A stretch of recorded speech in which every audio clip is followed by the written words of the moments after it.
पहलगाम हमला।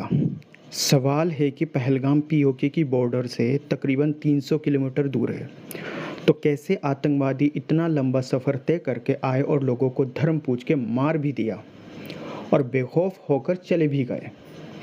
किसी को खबर नहीं और भारत की मीडिया को आतंकवादियों के असली फ़ोटो भी मिल गए, ठिकाने भी मिल गए, साजिश किसने की वो भी पता चल गया, कौन सा आतंकवादी सरगना था वो भी पता चल गया, किस देश का हाथ है वो भी पता चल गया।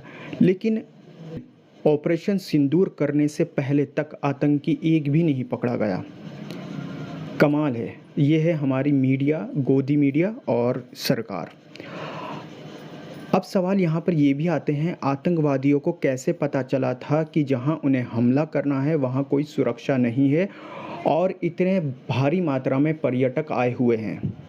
ना कोई उन पर हमला करेगा और ना कोई विरोध करेगा। फुल प्रूफ जानकारी दी किसने?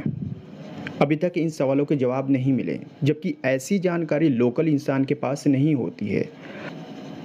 अब सवाल ये भी बनता है कि 300 किलोमीटर दूर वो वापस चले भी गए बिना किसी साधन के या किसी साधन के साथ, लेकिन जैसे ही ये घटना का पता चला तो पीओके बॉर्डर पर सुरक्षा क्यों नहीं बढ़ाई गई? और अगर बढ़ा दी थी तो आतंकी छूट कैसे गए? अगर उन आतंकवादियों ने पीओके पार नहीं किया तो पाकिस्तानी आतंकी कैसे? पश्तूनी भाषा तो भारत में भी बोली जाती है।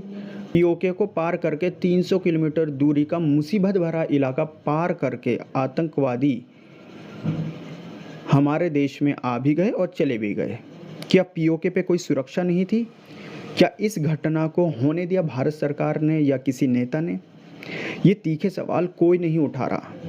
और मज़ेदार बात है कि बड़े बड़े इन्फ्लुएंसर, यूट्यूबर और जो बड़े समझदार एंकर हैं जो कभी सवाल करते थे सरकार पे, ये सरकार को कटघरे में लेते थे, वो भी इन सवालों को करने से बच रहे हैं, क्योंकि आज वो पूरी तरह से पागल हो गए हैं। वो चाहते हैं कि पाकिस्तान को नक्शे से मिटाना, और इसलिए वो अपने उस बीजेपी नेता के साथ खड़े हैं, उस बीजेपी के साथ खड़े हैं जो कुछ भी फैसला ले सकता है।